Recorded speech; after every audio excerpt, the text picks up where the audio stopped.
So in this video, we're actually going to combine what we learned in the previous chapter with this chapter to really discuss what's the macro goal in terms of employment and the price stability. So first of all, let me define what is the price stability. So the price stability is the absence of the significant changes in the average price level. So either frequently inflation or frequently deflation. So they will all affect the price stability. So that is the reason we discussed it, because an explicit numeric goal for price stability was established by the full employment and the balanced growth act of 1978. So this is the act passed literally to discuss what is called the price stability and what is the long-term macro goals. So what's the relationship between the price stability and our employment? And we learned from the last chapter. So I will give you more details. So what happened here is, and so when we have inflation, or deflation, we have unemployment concerns. So Congress chose the 3% rate because they're concerned about unemployment. And so to keep price from rising, the government might have to restrain spending in the economy. That could lead to cutbacks in production and increasing in the joblessness. So from this perspective, a little bit of inflation might be the price the economy has to pay to keep unemployment rate from rising.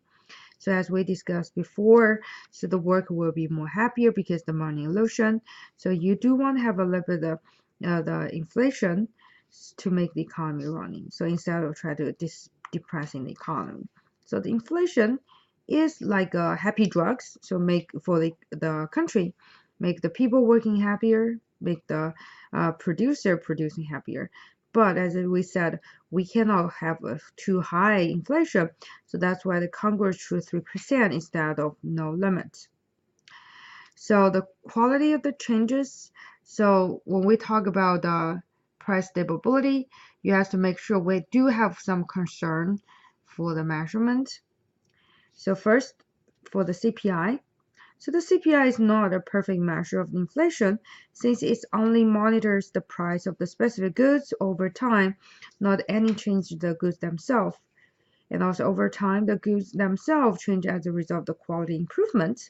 So we have the technology advancement. And so the U.S. Bureau of Labor Statistics does adjust the CPI for the quality changes. That's something happy to know. So for the new products, so the exclusion of the new products from measuring the measure of the CPI, measure of the inflation. So you have to know those new products whose price may be declining, resulting in the CPI overstating the inflation of the level of inflation. And because a cell phone was omitted in the 1982 to 84 expenditure survey, the CPI overestimated the rate of inflation by more than it otherwise would be. This error has not corrected until the next expenditure survey when they were included. So a couple concerns you have to keep in mind. So what is the limitation of the measurement to measure the inflation? And so besides that, I want to show you the history record of our inflation, and I'm sure you will learn a lot. So in the long view of the history, the United States has done a good job in maintaining the price stability. Upon closer inspection, however, our inflation performance is very uneven. So you can see in this chart, so we have inflation, we have deflation, up and down. And so before 1920, we have very high inflation. And also following that, we had a very high deflation. And since then, our inflation and deflation is always happening, but they are moving relatively smoothly. So you can see this is the historical summary of the long view and more recent inflation exercise.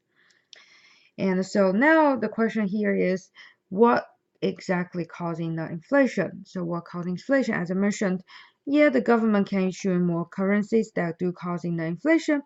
And besides that, you have to recognize we have two resources to causing the inflation. So the first is the demand pull inflation. So for the demand pull inflation, so the demand is caused by excessive pressure on the demand side of the economy. So in the case of the too much money chasing too few goods, producer began rising prices. So the result would be a demand-driven rise in average price. So we call it demand pull inflation. So this is called demand pull inflation. And we also have cost pull inflation. So for this inflation will affect the supply directly. So the pressure on the price could also originate on the supply side. And Hurricane Katrina and Rita, and also recently we have Hurricane Michael.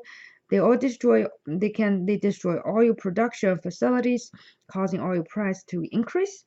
This in turn raised the transportation and production costs for other industries, which increased their price. So the same thing happened in Haiti after the earthquake in 2010.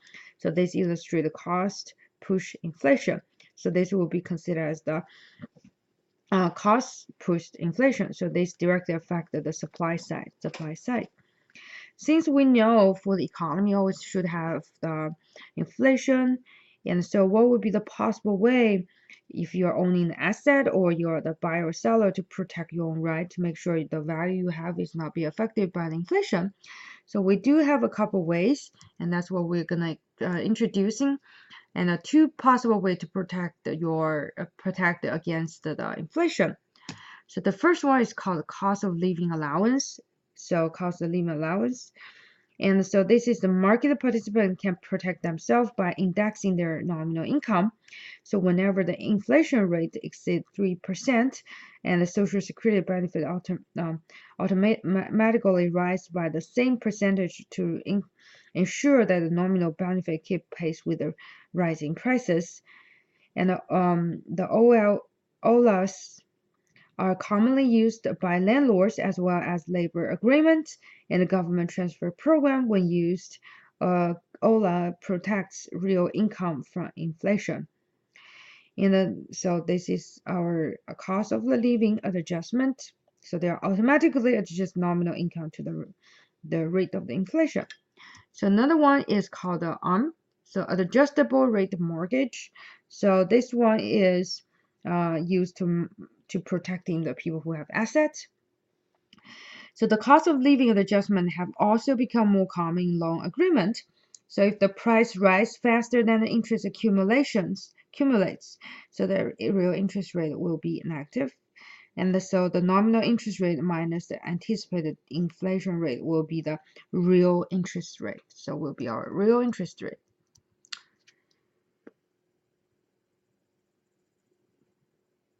So for the real interest rate, it actually equal to the nominal interest rate minus the anticipated the rate of inflation, and we will get our real interest rates. And so ARMs were developed to protect the lender against the loss due to increase in the inflation rate. And for ARMs, so usually a mortgage that adjusts the nominal interest rate to changing rate of the inflation. So the objective is to maintain a stable rate of the real interest. So no matter what kind of prevention technology we use, and the ultimate goal is try to keep the stable price. And we said our goal is not 0% inflation, actually it's 3% in order to keep a relatively low unemployment rate. So unemployment and the inflation, they actually very closely connected. So this is the end of this chapter, and hopefully you will start to work on your homework after you watching these videos.